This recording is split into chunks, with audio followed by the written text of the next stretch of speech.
السلام علیکم ورحمۃ اللہ وبرکاتہ۔ الحمد للہ رب العالمین والصلاة والسلام علی اشرف الانبیاء والمرسلین نبینا محمد وعلی آلہ واصحابہ اجمعین، اما بعد۔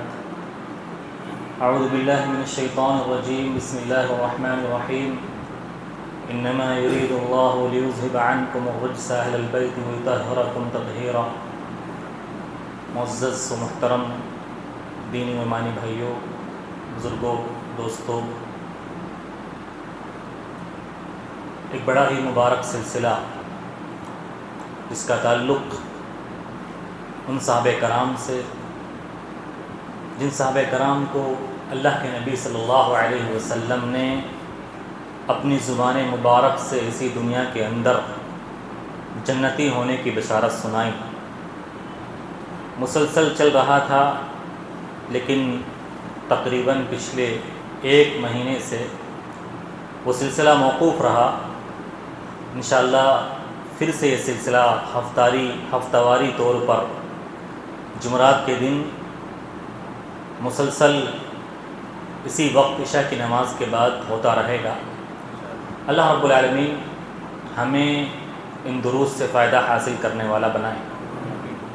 پچھلے دروس کے اندر ہم نے حضرت ابو بکر رضی اللہ عنہ، حضرت عمر فاروق رضی اللہ عنہ اور عثمان غنی رضی اللہ عنہ کی زندگی، ان کے حالات، ان کی قربانیاں، ان کے اخلاق، ان کے فضائل، ان کے مناقب، ان کی صفات، ان کی خوبیاں، ان کی خلافت، ان کے تعلق سے کافی کچھ سنا۔ آج کے درس میں اللہ کے نبی صلی اللہ علیہ وسلم کے ایک اور جلیل القدر صحابی، آپ کے چچا زاد بھائی اور اسی طرح سے آپ کے داماد حضرت علی رضی اللہ عنہ کے تعلق سے چند باتیں ہم سنیں گے۔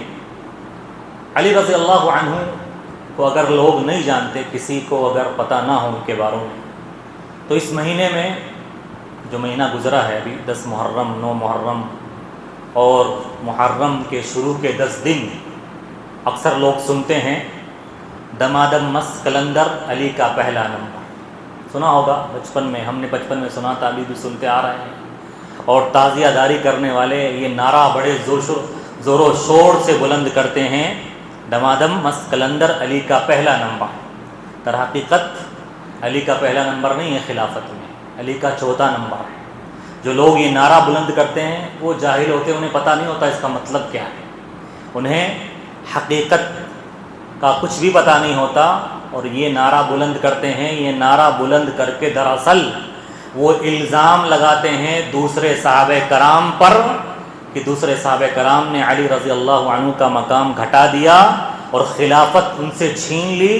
خلافت کے سب سے پہلے حقدار وہ تھے، جیسا کہ شیعہ لوگ الزام لگاتے ہیں۔ شیعہ لوگ یہ جو تعزیہ داری ہمارے مکرانے میں بھی اب تو کم ہو گئی الحمدللہ، پہلے تعزیہ داری بڑے جوش و خروش کے ساتھ پورے بازار کے اندر راستے بند، اور لوگ ڈھول تاشے بتاشے اور ہماری بہن بیٹیاں سب کے سامنے ناچتی تھی، کرتی تھی، اور یہ عشق حسین کے نام پر یا عشق آل بیت کے نام پر اس طرح سے سبیلے پلانا اور اس طرح سے مٹھائیاں بانٹنا اور اس طرح سے دودھ کی شربت پلانا، یہ بہت ہوتا تھا۔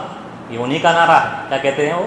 دمادم مست کلندر علی کا پہلا نمبر۔ مطلب یہ ہے کہ علی ان کے نزدیک پہلے خلیفہ ہونے تھے، لیکن ابو بکر رضی اللہ عنہ نے نعوذ باللہ، عمر فاروق نے نعوذ باللہ، اسی طرح سے عثمان غنی رضی اللہ عنہ نے ان پر ظلم کیا اور ان کو سائد سے ہٹا دیا اور خود خلیفہ بن گئے اور ان کو یہ نمبر نہیں دیا۔ دراصل حقیقت یہ ہے کہ علی رضی اللہ عنہ اسلام کے چوتھے خلیفہ ہیں، اور ان کی خلافت یہ تمام صحابہ کرام کے اتفاق رائے سے، تمام صحابہ کرام نے مشورہ کیا اور سب اس فیصلے پر راضی تھے کہ عثمان رضی اللہ عنہ کے جانے کے بعد، ان کی وفات کے بعد، اب چوتھے خلیفہ کے طور پر اللہ کے رسول کے داماد حضرت علی رضی اللہ عنہ کو منتخب کر لیا جائے۔ علی رضی اللہ عنہ کی زندگی کو ہم 2 بھاگوں میں بانٹ سکتے ہیں، دو حصوں میں تقسیم کر سکتے ہیں۔ ایک وہ زندگی جو ان کی پیدائش سے لے کر خلیفہ بننے سے پہلے کی ہے، جب تک خلیفہ نہیں بنے وہ زندگی، اس زندگی کے حالات، ان میں ان کی قربانیاں، ان کے فضائل، اور دوسرا بھاگ ان کی زندگی کا دوسرا پہلو یا دوسرا حصہ ان کے خلیفہ بننے کے بعد، جب وہ خلیفہ بن گئے تو انہوں نے کیا خدمات کی، کیا خلافت رہی ان کی، اور ان کی خلافت میں کون کون سے حادثات، کون کون سی لڑائیاں اور کون کون سے فتنے برپا ہوئے جس نے مسلمانوں کو جھنجھوڑ کر رکھ دیا۔ یہ ان کی زندگی کا خلاصہ اور نچوڑ انشاءاللہ آج کے درس میں جتنا ہوگا وہ میں بیان کروں گا، اگلے پارٹ میں انشاءاللہ باقی ساری چیزیں مکمل کی جائے گی۔ علی رضی اللہ عنہ کی اگر پیدائش کی بات کی جائے تو علی رضی اللہ عنہ مکہ کے اندر آپ صلی اللہ علیہ وسلم کے نبی بنائے جانے سے 10 سال پہلے پیدا ہوئے۔ آپ صلی اللہ علیہ وسلم ابھی نبی بنائے نہیں گئے تھے، آپ صلی اللہ علیہ وسلم کو بعثت ابھی نصیب نہیں ہوئی تھی، آپ کے نبی بنائے جانے سے 10 سال پہلے علی رضی اللہ عنہ مکہ کے اندر پیدا ہوئے۔ کیا مطلب ہوا؟ یعنی علی رضی اللہ عنہ اللہ کے رسول صلی اللہ علیہ وسلم سے 30 سال چھوٹے تھے۔ کتنے چھوٹے تھے؟ 30 سال، کیونکہ اللہ کے نبی صلی اللہ علیہ وسلم کو 40 سال کی عمر میں نبی بنایا گیا اور نبوت کا تاج آپ کے سر پر رکھا گیا۔ تو آپ صلی اللہ علیہ وسلم سے 30 سال چھوٹے تھے۔ آپ کے چچا ابو طالب رضی اللہ عنہ کے بیٹے تھے، اور آپ کی تربیت آپ صلی اللہ علیہ وسلم نے کی تھی۔ اس کی وجہ کیا تھی کہ آپ کے چچا ابو طالب رضی اللہ عنہ جنہوں نے آپ کو پالا پوسا تھا، اللہ کے رسول صلی اللہ علیہ وسلم یتیم تھے، بچپن میں باپ کا، ماں کا، دادا کا انتقال ہو گیا تھا، ابو طالب رضی اللہ عنہ نے آپ کو پالا پوسا تھا، اور جب اللہ کے نبی صلی اللہ علیہ وسلم بڑے ہو گئے، ابو طالب کی بہت ساری اولاد تھی، کثیر العیال تھے، اولاد بہت زیادہ تھی، لیکن فائنینشیل طور پر ابو طالب کمزور تھے، تاجر نہیں تھے، بزنس مین نہیں تھے۔ جب اللہ کے نبی صلی اللہ علیہ وسلم نے دیکھا کہ ابو طالب کی اولاد زیادہ ہیں، مکے میں حالات اچھے نہیں ہیں، اکال پڑا ہوا ہے، ابو طالب رضی اللہ عنہ کی اولاد زیادہ ہیں، اللہ کے رسول صلی اللہ علیہ وسلم گئے اپنے دوسرے چچا عباس رضی اللہ عنہ کے پاس، جو عباس کے ابو طالب کے بھائی تھے، اور کہا چچا عباس، آپ کے بھائی ابو طالب غریب ہیں، کمزور ہیں، ان کی اولاد زیادہ ہیں، ایسا کریں، حالات مکہ میں اچھے نہیں ہیں، ان کی اولاد میں سے کسی کو ہم تربیت میں لے لیتے ہیں تاکہ ابو طالب کا بوجھ تھوڑا ہلکا ہو جائے۔ اور اللہ کے رسول صلی اللہ علیہ وسلم کی کفالت یتیمی میں ابو طالب نے کی تھی، اللہ کے رسول اس احسان کا بدلہ بھی چکانا چاہتے تھے، چنانچہ اللہ کے رسول صلی اللہ علیہ وسلم نے ابو طالب کو لے لیا کہ میں اس کو پالوں گا، میں اپنی کفالت میں رکھوں گا، اور جعفر رضی اللہ عنہ کو، جو علی کے بھائی تھے، عباس رضی اللہ عنہ نے رکھ لیا، اللہ کے رسول کے دوسرے چچا نے۔ تو اللہ کے رسول صلی اللہ علیہ وسلم کی تربیت میں بچپن سے رہے، آپ کے گھر میں رہتے تھے، اور پھلے پھولے اور بڑے ہوئے اور جوان ہو گئے۔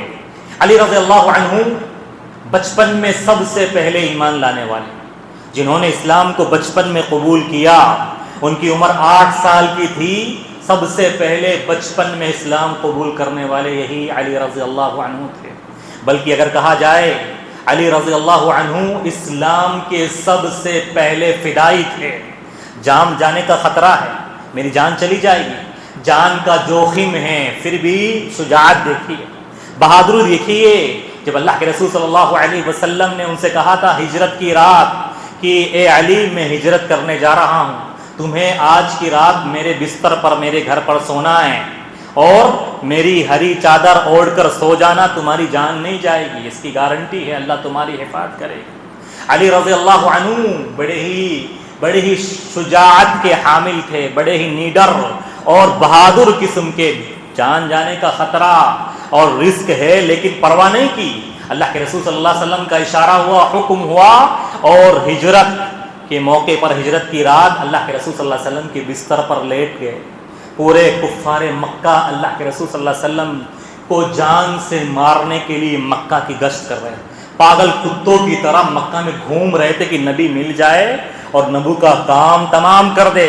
اللہ کے رسول صلی اللہ علیہ وسلم ان کے سامنے سے نکل گئے، اللہ نے کفار مکہ کی آنکھوں پر پردہ ڈال دیا، دیکھ نہیں پائے۔ صبح دیکھے اللہ کے نبی صلی اللہ علیہ وسلم کے گھر میں داخل ہوئے، علی کو پایا کہ علی بستر پر لیٹے ہوئے ہیں اور اللہ کے نبی صلی اللہ علیہ وسلم مکہ چھوڑ کر مدینہ جا چکے ہیں۔ تو علی رضی اللہ عنہ بڑے بہادر تھے، بڑے شجاعت والے تھے، بڑے نیڈر تھے اور اسلام کے سب سے پہلے فدائی تھے۔ جان جانے کا کبھی خوف اور خطرہ ان کو لائق نہیں ہوا۔ ایک اور واقعہ ملتا ہے ان کی بہادری اور شجاعت کا، اگر معاملہ دیکھا جائے ایک اور معاملہ ملتا ہے۔ جب ابو ذر غفاری رضی اللہ عنہ نے سنا کہ مکہ میں محمد نام کا آدمی آیا ہے جو یہ اعلان کرتا ہے ہمارے خداؤں کو باطل قرار دیتا ہے اور ایک اللہ الہ واحد کی بندگی کی طرف بلاتا ہے۔ ابو ذر رضی اللہ عنہ مکہ کے قریب رہا کرتے تھے، قبیلہ غفار جو مکہ کے قریب ایک قبیلہ تھا وہاں رہا کرتے تھے۔ تو ابو ذر غفاری رضی اللہ عنہ کو شوق پیدا ہوا کہ آیا وہ محمد ہے کون، وہ دکھتا کیسا ہے، اس سے ملاقات کرنی چاہیے، میں اس سے ملاقات کر کر رہوں گا۔ چنانچہ ابو ذر غفاری رضی اللہ عنہ ایمان لے کر نہیں آئے تھے، مکہ آئے۔ اللہ کے رسول صلی اللہ علیہ وسلم مکہ میں اس وقت موجود نہیں تھے۔ ابو ذر غفاری رضی اللہ عنہ 40 دن تک حرم میں موجود رہے، نہ کسی کو جانتے ہیں، نہ کسی سے پہچان ہے، نہ کسی سے کوئی تعلقات ہے، اور یہ بھی جانتے ہیں مکہ والوں کو پتہ چل گیا کہ باہر سے آدمی آیا ہے محمد سے ملنے، تو ہو سکتا ہے مجھے جانی مالی نقصان بھی پہنچا دے، میرا قتل بھی کر دے، اس لیے کسی کو بتاتے بھی نہیں تھے کہ میں فلاں مقصد سے آیا ہوں۔ ایک جگہ بیٹھے رہتے تھے، 40 دنوں تک مکہ میں صرف زمزم پیتے رہے۔ ابو ذر غفاری 40 دنوں تک زمزم پیتے رہے، اور زمزم کی فضیلت کسی سے پتہ چلتی ہے کہ اللہ کے رسول صلی اللہ علیہ وسلم نے ارشاد فرمایا ماء زمزم لما شرب لہ، زمزم کا پانی انسان جس نیت سے پیے اسی میں فائدہ پہنچاتا ہے۔ ابو ذر غفاری کس نیت سے پیتے تھے کہ مجھے بھوک پریشان نہ کرے، کھانا پینا تھا نہیں، تو وہ زمزم کو ہی اپنا کھانا سمجھ لیتے تھے۔ اور ابو ذر غفاری بیان کرتے ہیں 40 دنوں تک نہ میرے پیٹ میں کوئی اناج کا دانہ گیا، نہ کوئی اور دوسری خوراک گئی، زمزم پی کر میں نے 40 روز گزارے، مجھے نہ کبھی بھوک کا احساس ہوا، نہ کبھی تھکن ہوئی، نہ کوئی کمزوری لائق ہوئی، بلکہ کہتے ہیں 40 دنوں میں زمزم پیتے پیتے میرے پیٹ کی توند بڑھ گئی، چربی بڑھ گئی میری۔ مطلب زمزم کی دیکھیے تاثیر، دیکھیے اللہ رب العالمین نے، اللہ کے رسول نے فرمایا طعام طعم، کھانے والوں کا کھانا ہے، اس کو کھانے کی تلاش ہو، کھانا نہیں ہے تو اس کے لیے کھانے کا کام کرتا ہے۔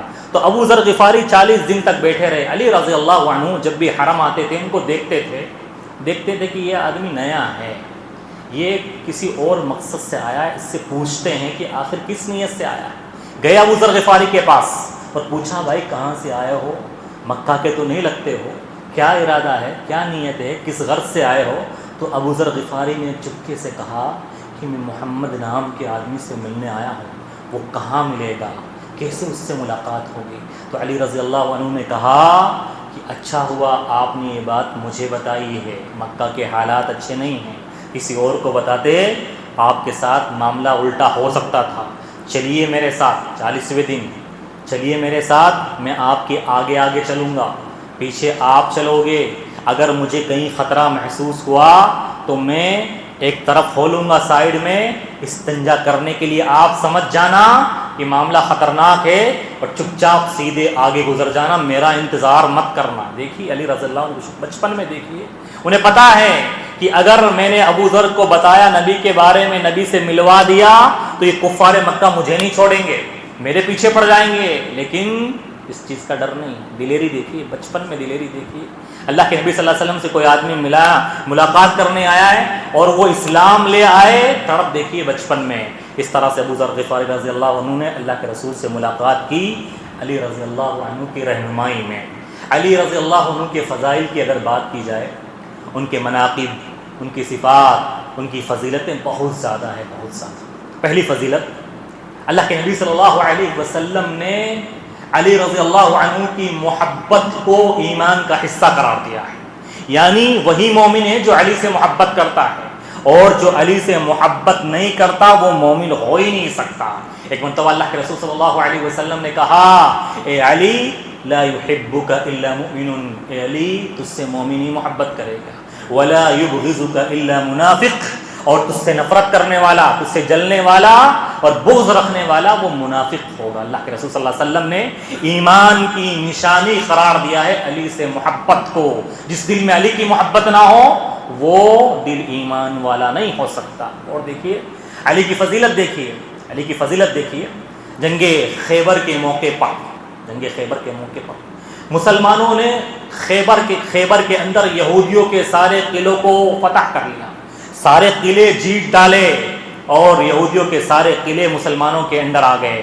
صرف ایک قلعہ باقی تھا، حصن ناعم، جس کو مسلمان اپنے قبضے میں نہیں کر پائے۔ اللہ کے رسول نے بہت سارے جنگی سپہ سالاروں کو وقت کے ساتھ بھیجا اور لشکر کو بھیجا، لیکن وہ قلعہ یہودیوں کا فتح نہیں ہو پایا تھا۔ اللہ کے رسول صلی اللہ علیہ وسلم نے رات کے اندر اعلان کیا کہ کل لأعطین الرایا الذی یحب اللہ ورسولہ ویحبہ اللہ ورسولہ، کل میں اسلامی فوج کا جھنڈا ایسے شخص کو دینے والا ہوں جس شخص سے اللہ اور اس کا رسول محبت کرتا ہے، جو اللہ اور اس کے رسول کا محبوب ہے، پیارا ہے، اور اسی طرح وہ بھی اللہ اور اس کے رسول سے محبت کرتا ہے۔